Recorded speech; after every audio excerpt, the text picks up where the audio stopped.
آج میں جیسے ہی بس میں چڑھی میری نظریں بس اسے ہی ڈھونڈ رہی تھیں۔ میں نے ہر سیٹ پر دیکھا، بس میں کھڑے ہوئے لوگوں کو دیکھا، مگر وہ کہیں نہیں تھا۔ ابھی تھوڑے دن پہلے ہی تو بات تھی، میں آفس جانے کے لیے گھر سے روزانہ طے وقت پر ہی نکلتی تھی۔ اس دن مجھے گھر سے نکلنے میں تھوڑی دیر ہو گئی تھی۔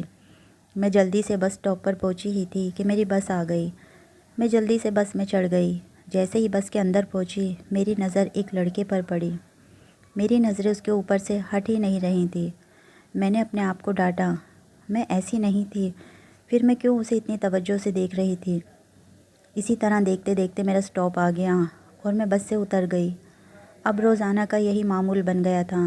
جب میں بس میں چڑھتی تو وہ پہلے سے ہی بس میں موجود ہوتا تھا اور نہ چاہتے ہوئے بھی بس میں اسی کو ہی دیکھتی رہتی تھی۔ جس طرح سے میں بار بار اسے دیکھتی تھی، یہ بات اس نے بھی نوٹس کر لی تھی۔ ایک دن میں بس میں کھڑی ہوئی تھی، جیسے ہی ایک سیٹ خالی ہوئی اس نے مجھے بیٹھنے کے لیے کہا اور میں اس سیٹ پر بیٹھ گئی۔ تبھی میرے ساتھ بیٹھی ہوئی خاتون اٹھ گئی اور میں آگے کھسک گئی اور اپنی جگہ بیٹھنے کے لیے اس سے کہا۔ وہ میری برابر میں بیٹھ گیا اور یہاں سے ہماری باتوں کا سلسلہ شروع ہو گیا۔ اس نے مجھ سے پوچھا، آپ روز ہی اس وقت پر جاتی ہو؟ میں نے ہاں میں سر ہلاتے ہوئے کہا کہ جی، میری آفس کی ٹائمنگ یہی ہے۔ اور آپ کہاں جاتے ہیں؟ اس نے بتایا کہ وہ ایک شاپ پر کام کرتا ہے اور روز وہیں جاتا ہے۔ ہم روز اسی طرح بس میں ملتے اور ادھر ادھر کی باتیں کرتے ہوئے میرا اسٹاپ آ جاتا اور میں بس سے اتر جاتی تھی۔ لیکن آج میں بس میں نہیں تھا۔ 2 دن گزر گئے تھے، اس کا کہیں پتہ نہ تھا۔ ہم نے تو ایک دوسرے کا نام تک نہیں پوچھا تھا اور نہ ہی فون نمبر ایکسچینج کیے تھے۔ میں بڑی پریشان تھی، اس سے رابطہ کیسے کروں۔ تیسرے دن جیسے ہی میں نے اسے بس میں دیکھا میں بول پڑی، کہاں تھے تم؟ پتہ ہے میں کتنا پریشان ہو گئی تھی۔ بس میں موجود باقی لوگ مجھے دیکھنے لگے تھے۔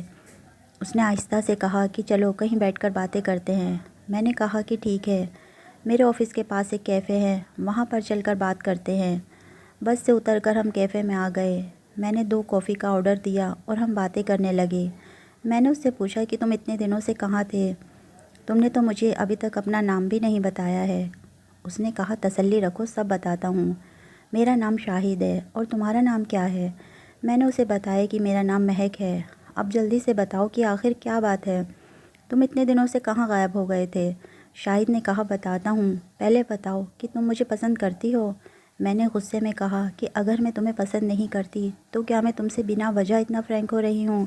شاہد نے ہنستے ہوئے کہا کہ ہاں مجھے پتہ ہے، تم نے زبان سے نہیں کہا، لیکن تمہاری نظروں نے سب کچھ بتا دیا تھا، اور اسی لیے میں اپنی امی کو منا رہا تھا کہ وہ تمہارے گھر پر میرا رشتہ لے کر جائیں۔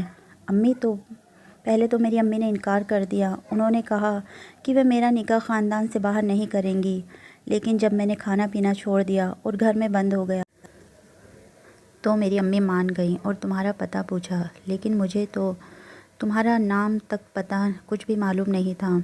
میں انہیں کیا بتاتا، اور ہم دونوں ہنسنے لگے۔ میں نے شاہد کو بتایا کہ میرے ابو کا انتقال ہو چکا ہے اور گھر میں میری امی ہیں، مجھ سے بڑے 2 بھائی ہیں جن کی شادی ہو چکی ہے۔ میں اپنے بھائیوں کی بہت لاڈلی بہن ہوں۔ ہم دونوں نے اس دن بہت ساری باتیں کیں اور پھر اپنے اپنے کام پر چلے گئے۔ تھوڑے دنوں بعد شاہد کی امی میرے گھر پر آئیں اور ہمارا رشتہ پکا کر گئیں۔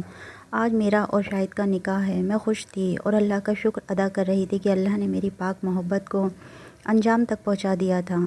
میں دلہن بنی بیٹھی ہوئی تھی اور شاہد میرے گھر پر بارات لے کر آ گئے تھے۔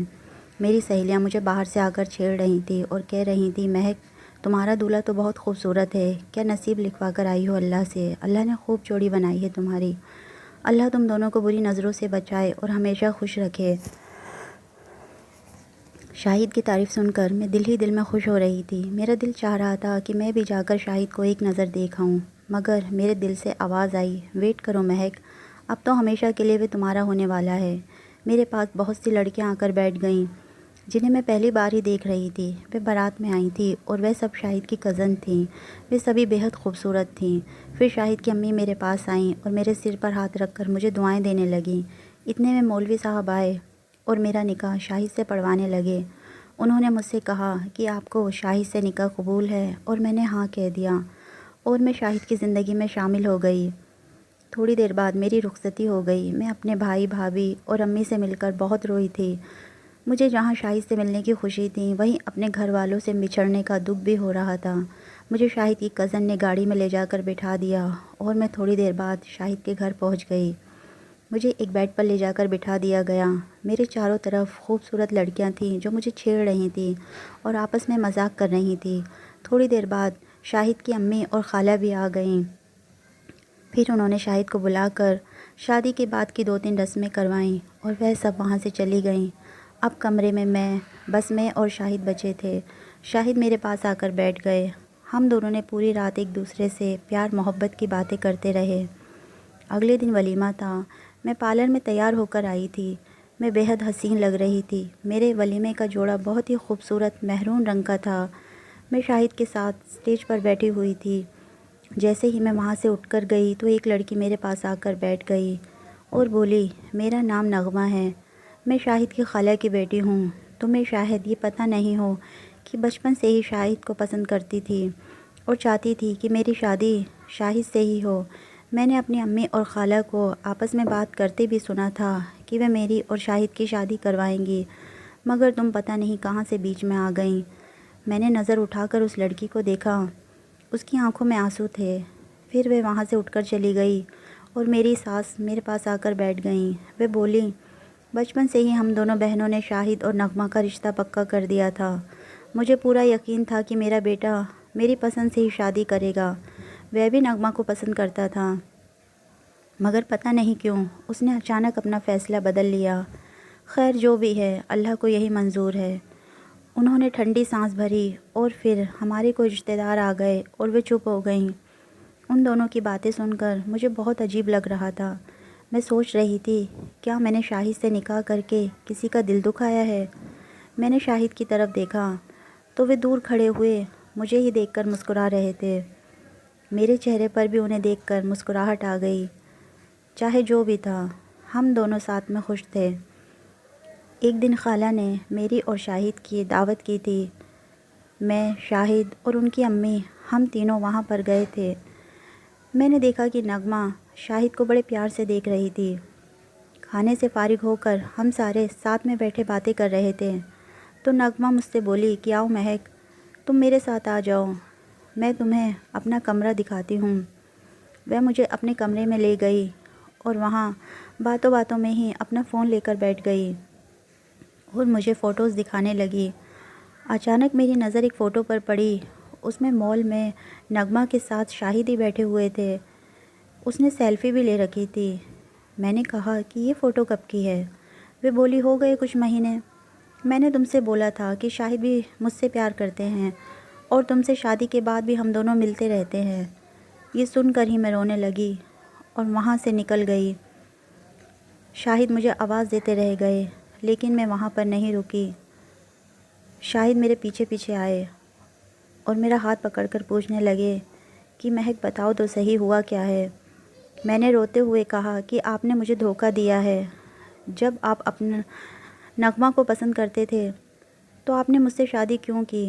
وہ مجھ سے کچھ کہتے اس سے پہلے ہی میں ہاتھ چھڑا کر وہاں سے چلی گئی اور اپنی امی کے گھر آ گئی۔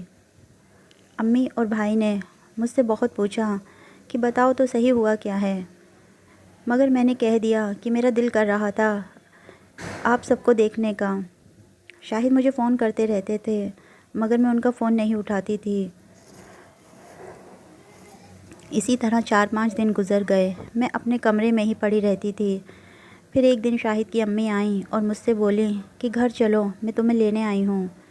میں نے کہا کہ اس گھر میں اب نہیں جاؤں گی، آپ شاہد کا نکاح نغمہ سے کروا دیجئے۔ وہ مجھے الگ کمرے میں لے گئیں اور مجھ سے بولیں، بیٹا مجھے معاف کر دو، یہ جو کچھ بھی ہوا ہے اس میں شاہد کی کوئی غلطی نہیں ہے۔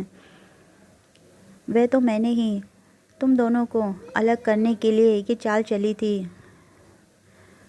تمہاری شادی شاہد سے ہونے کے بعد بھی میرے دل نے امید نہیں چھوڑی تھی۔ میں اب بھی شاہد کی شادی میری بھانجی نغمہ سے کروانا چاہتی تھی۔ اس لیے ایک دن میں نے سنا کہ تم نے شاہد سے شاپنگ پر جانے کے لیے کہا اور شاہد نے منع کر دیا۔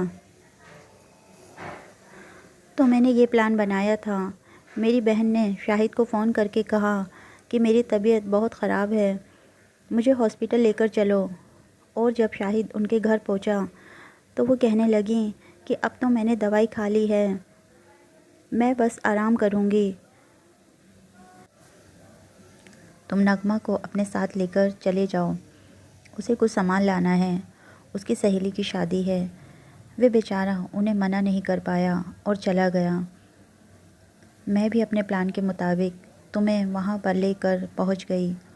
میں نے سوچا تھا وقتی پیار ہوگا، وقت کے ساتھ ہوا ہے، وقت کے ساتھ ہی ختم بھی ہو جائے گا، مگر اب میں بہت زیادہ شرمندہ ہوں۔ میرا بیٹا تم سے سچا پیار کرتا ہے اور وہ تمہاری یاد میں بیمار پڑ گیا ہے۔ وہ نہ تو کھانا کھاتا ہے اور نہ ہی پانی پیتا ہے۔ مہک تم گھر چلو، تم ہی میرے بیٹے کی زندگی ہو، اسے جا کر سنبھال لو۔ شاہد کے بارے میں سن کر میں اپنے آپ کو روک نہیں پائی اور اپنے شوہر کے پاس آ گئی۔ شاہد مجھے دیکھتے ہی خوش ہو گئے۔ وہ بہت کمزور لگ رہے تھے۔ مجھے دیکھ کر معافی مانگنے لگے، کہنے لگے کہ مہک میں تمہارا گناہ گار ہوں، مجھے معاف کر دو۔ میں نے پہلے اپنے شوہر کو پانی پلایا اور پھر ان سے وعدہ کیا کہ میں آج کے بعد ان پر کبھی بھی شک نہیں کروں گی۔